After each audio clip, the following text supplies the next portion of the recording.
Concisely speaking. September 10, 2013.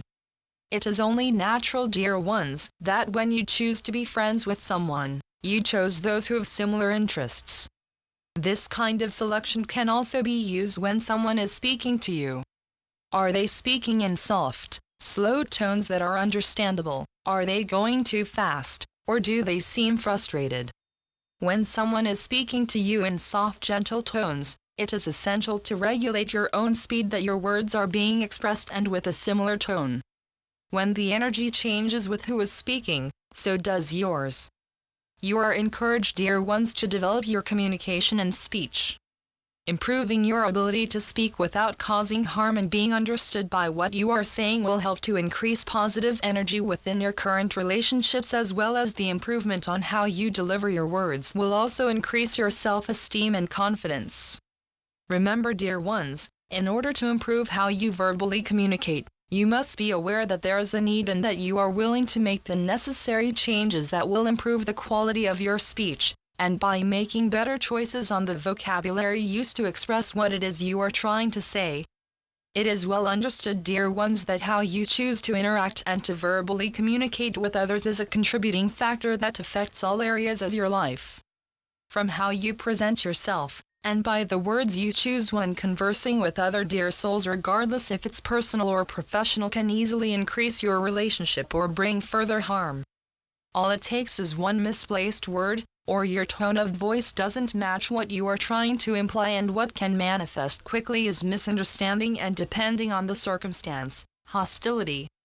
We are beginning to witness that many dear souls are finally beginning to understand that the little things that go into communication and interaction with others plays an important role. Awareness of yourself and of others is crucial in any environment that requires your ability to interact and verbally communicate, even if that communication is in writing. It is always up to you, dear ones, to change certain ways of living and being. Improving your social skills that require good verbal communication will provide better connections and will help to create a wider support network that offers respect and will influence you to continue interacting in a positive and mature manner. At home, work, school, or even just being out among others provides you many opportunities to express yourself.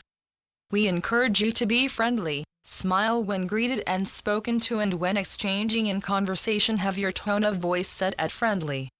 If you find yourself in an area of conversation that you don't understand, simply ask for further explanation. This tells the other person you are willing to learn, and they will be willing to share and expand what they know with you. This, dear ones, helps create a stronger bond and trust between you and the other dear soul that is involved in a conversation. You are attracted to other people because they make you feel good, and many times their presence empowers you. When you learn to work together during a conversation, you help increase the level of happiness to all that is involved. When conversations go smoothly, it feels good, and this feel-good energy is felt throughout your whole self, and this energy radiates onto others. An important factor that many dear souls forget is to think before they speak. How many times have you wished you could retract words or expressions that created heat and misunderstanding during a simple conversation? Silence is always a powerful place if you don't understand what is being said, or you don't agree with what is being shared. As we indicated earlier, if you don't understand what is being shared, simply ask for clarification. If you don't agree with what is being shared, express your gratitude without being critical. You cannot erase any words spoken once they are expressed. Pay attention to what you are thinking, and before you speak, put in order what it is you wish to say as clearly as possible. Respect each other during any communication. It is also understood some topics and subjects may make you uncomfortable or you don't agree with. Be respectful of what is being shared. You might find yourself wanting to be truthful about not being comfortable or liking the subject, and when you do, choose words that will not encourage disagreement or ill feelings. Each of you has something valid to share.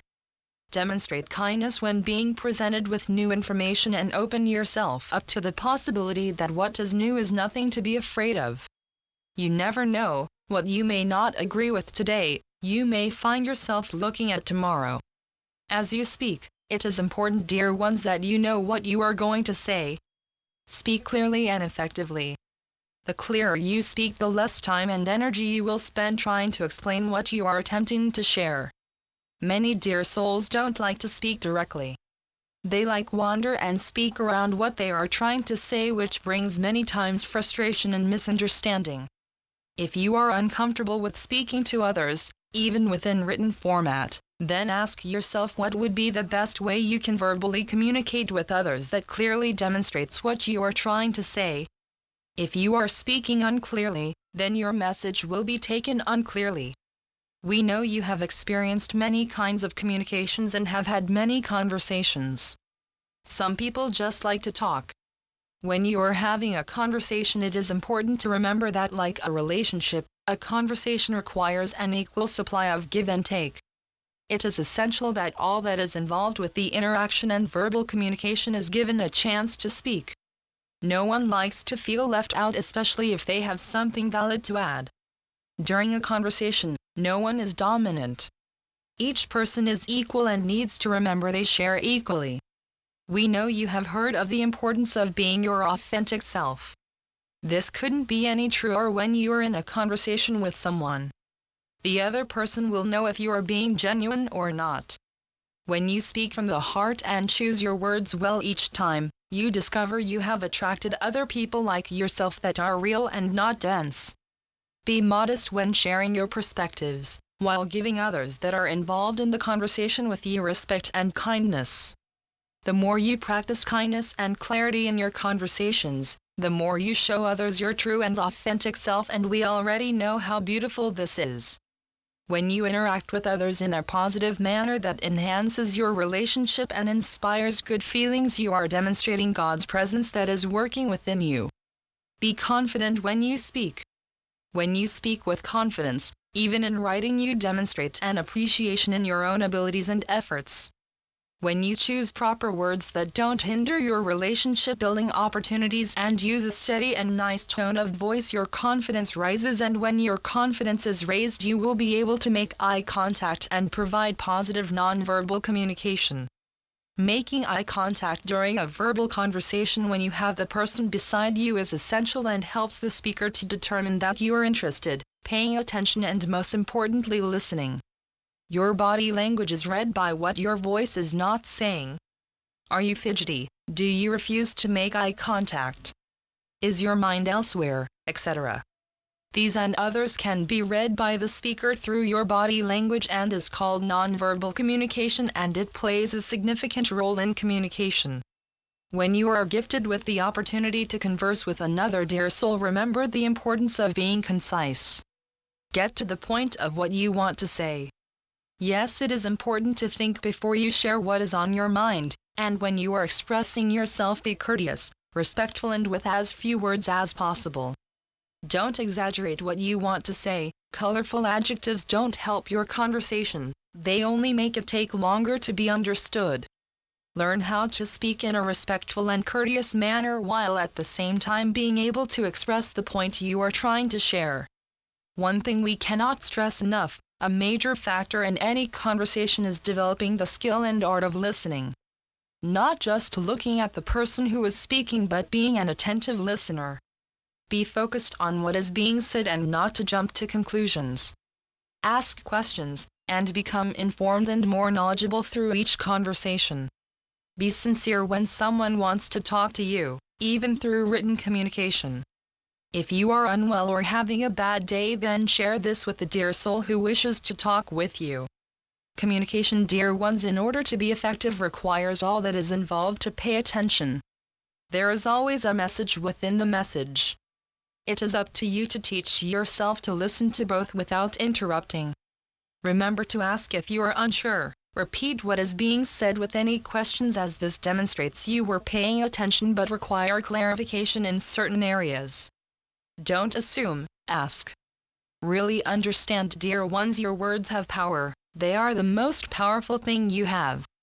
How you choose to express yourself and to influence others can be felt and viewed as being good or hurtful.